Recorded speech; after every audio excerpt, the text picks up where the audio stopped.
Marcus, thanks for joining me on another episode of Behind the Football. I guess we could just start. Could you explain your role as technical director and kind of what that involves? Yeah, so I've been the technical director for the last 2 years at the club, and ultimately that involves me supporting the operations and the departments and the staff out at the training ground, essentially giving Gary as much support as possible so that he and his coaches can just focus on the players and on the pitch stuff, and I can look after everything around that. And I suppose what you'd like to know about is probably the most that I spend a bit of chunk of my time is on player recruitment. Obviously we're in that window now. What qualities or attributes do you prioritise when scouting potential players?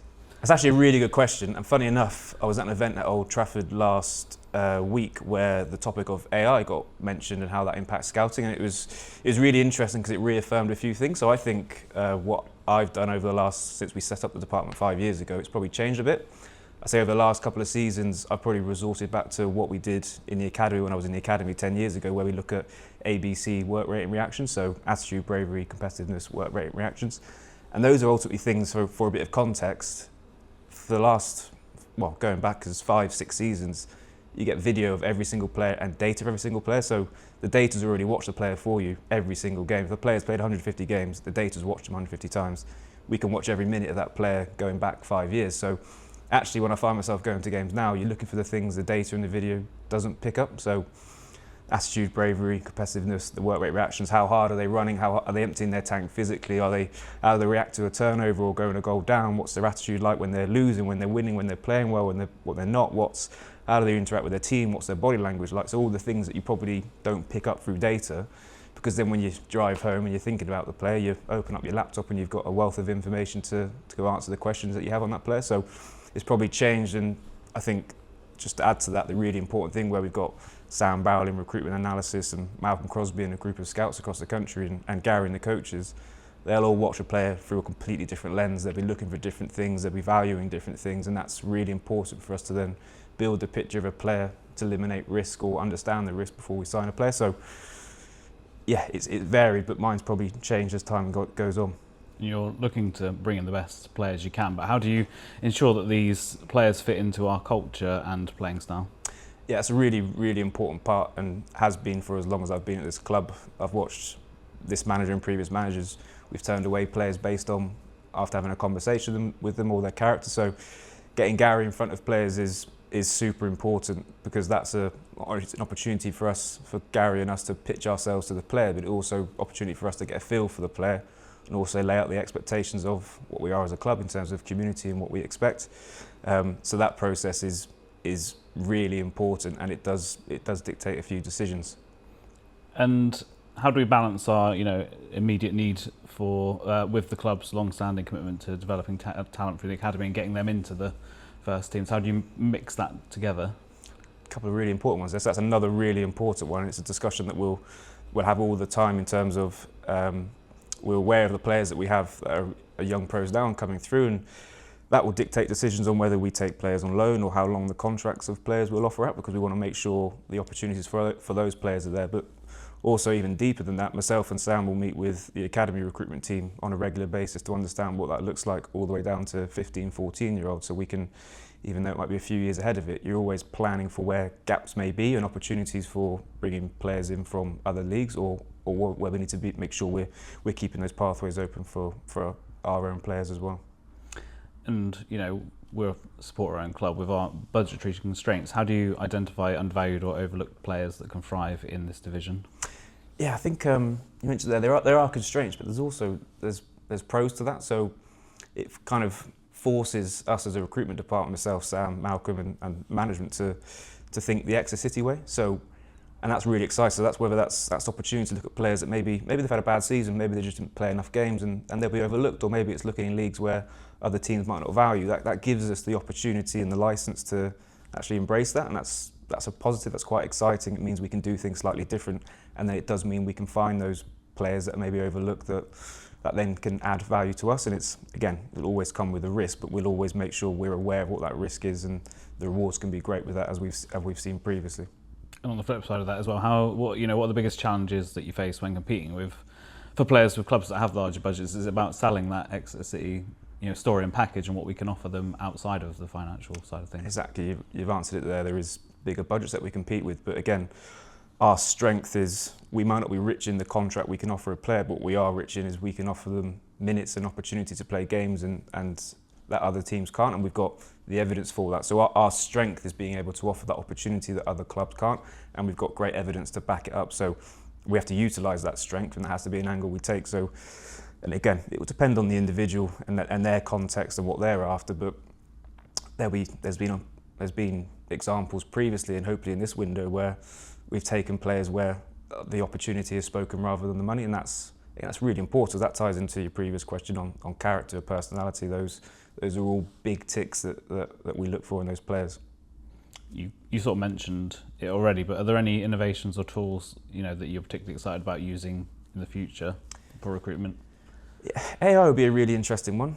I think it will not just recruitment. So I've got a focus this season in the role to make us AI ready, and that's not just in recruitment, that's across sports science and analysis, and we collect loads and loads of data, and I think that would be a really interesting, it's a tool that's being used already, but it'll be interesting how that it will enhance processes, and it might change focuses, as I mentioned, on when you go and watch players live. So again, we might have all this data on players, but interpreting it at the moment is poor Sam Barrell is relentlessly going through that information and trying to interpret it and make it into something digestible for us to understand it and use.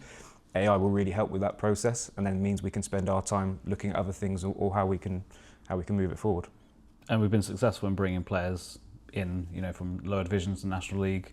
If you look at someone like Millie Ali, who joined us from Halifax and a year later has gone on to join Luton in the Championship, for a big profit. Is that something that's really important as part of our strategy as well, to looking into those areas where you can, bring some money into the club as well?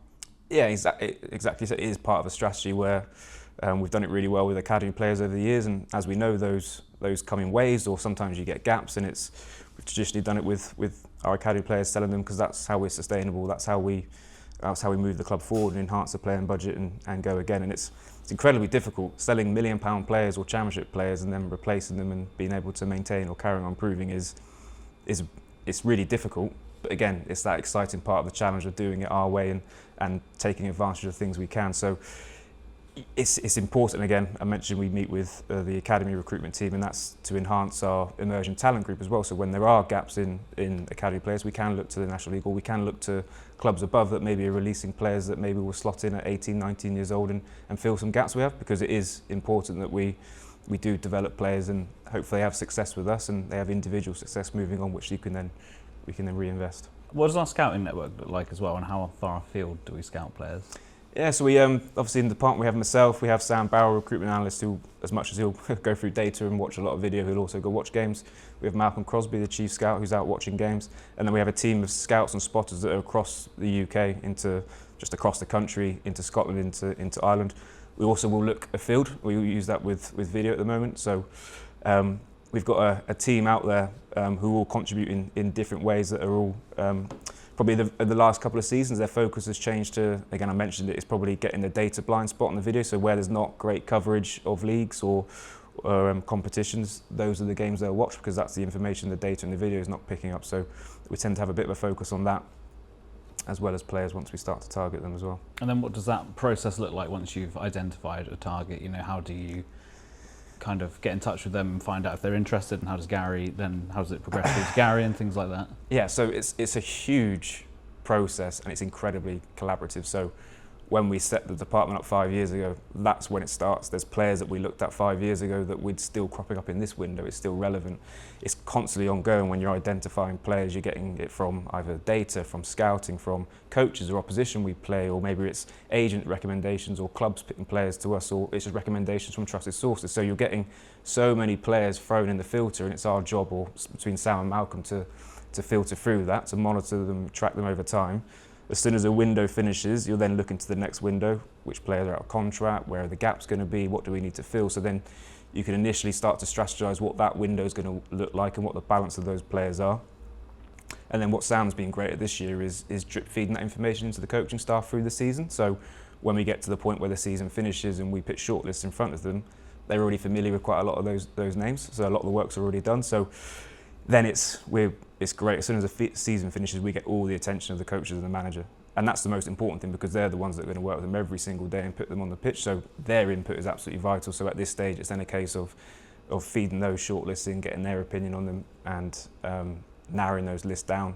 And then it's, as you said, it's then we've got to talk to the player, get the player in front of Gary is the most important part. I think once we do that, the way Gary speaks about this club and the project we have here, we've normally got a pretty good hit rate with players. So that's a really key part, is getting Gary in front of the player. It's then the communication with the agent, which will fall on me to deal with the clubs and the agents and see if we can negotiate contracts. And you could do all this kind of work, and it could have been those players that we said about 5 years ago, and you get to this point and they go, I'm not prepared to move, and it's all done. Hopefully it moves on though. Then you're bringing in people like Andy Gillard and Katie to deal with contracts, and then it's the medical's really important as well. So Michael, the physio, will, especially on certain players, that information is really important, and sometimes it can change the contract we're going to offer the player, or it can have a dictate what we're going to do with them. So that's information that's really important. Then you've got Annalise and Andy, myself, Gary and club captain Sweens and Josh to help integrate that player in. So like I must have mentioned a dozen people there, that like it's a massive collaborative process from the player making its way onto our laptop screens to making them into the building and making sure they settle in, because that's the most important part. They have to settle in really quickly as well, which is another, beyond the signing, is really important.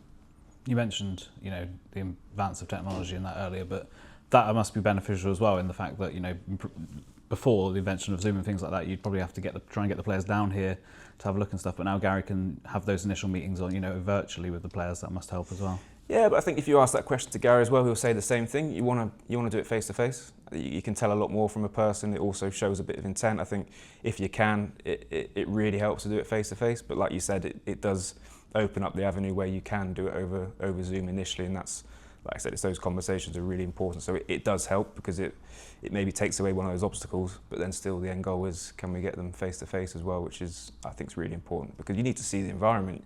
Devon's great when it's sunny. The summer window is a lot easier than the winter window, because everything looks great when you're down here. So it's, that's quite important. Speaking of, Devon, we're a long way away from a lot of the country, especially when you look at League One this year. I think in years gone by, it's been said a lot that it's been difficult to attract people down here because of the commitment and distance, but that seems to have changed in the last couple of years. We've had a lot of players move down from Scotland or London or quite far. Why do you think that change has kind of happened?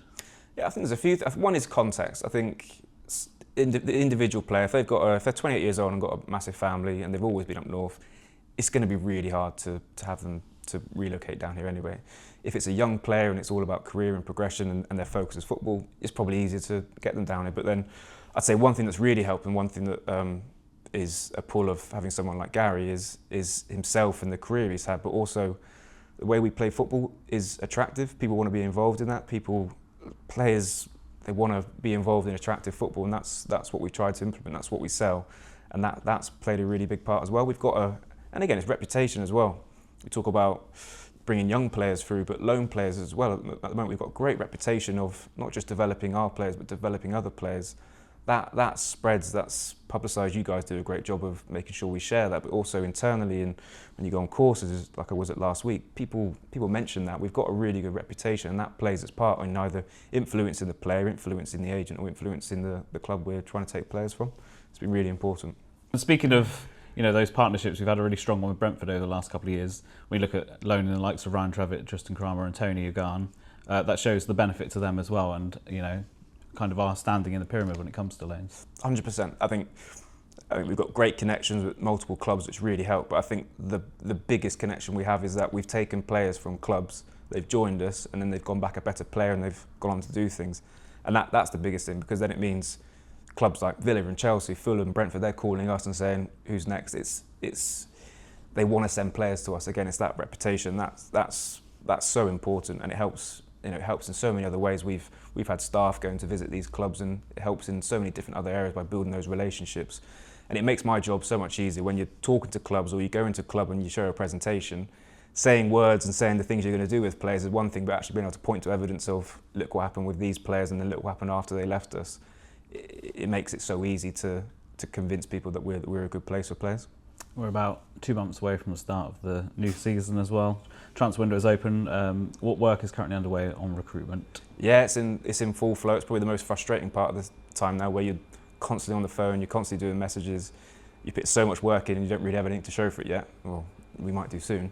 But it's certainly in full flow in terms of Gary's spoken to numerous players, we've put numerous contract offers out there, we've had numerous rejections, so it's certainly in the usual full flow of recruitment. But we're probably approaching, there's probably a couple of mini deadlines within a window where, so pre-seasons will start back up at the end of June. That's when you'll probably get a flurry of players making their decisions. So I think there's still 14 or 15 clubs at the time of doing this that haven't announced a signing yet. But as pre-season approaches, players will make their decisions and they'll start to fall. The next one normally comes as the season approaches. Other players will make their decisions, loans will make their decisions to join clubs, and then of course the deadline itself. So we kind of earmark those dates as when we expect things to happen or players to make decisions. Are you able to share kind of areas that the key areas you're looking to strengthen in this season? Yeah, I think you'd have seen the release retain list that's out there. It's not hard to figure out where we've got some gaps. So we should be pretty busy, but I think where we're good at, and again it's the way we have to do things and strategise, and what Gary's really good is that we can be quite fluid. So we could sign 8 players or 12 players or even more, but it's as we go through that window, we're adaptable to know when an opportunity comes up or a good player comes up, we might have to change our approach. We can do that, and then we can react off the back of that. I think we've been really good at that over previous windows, and I'm sure it'll be fairly similar going forward. So yeah, it will be a busy one. Obviously, it's an exciting time for the fans, the transfer window, that kind of period between seasons. But I mean, I think we say every year, but patience is key when it comes to recruiting the right players and the right fits for the club. Yeah, it is, and we have to respect the decision of players and agents. At the moment, like I said, you're making loads of phone calls, and Gary's spoken to loads of players, but absolutely rightfully so. The agent's going to be sat there.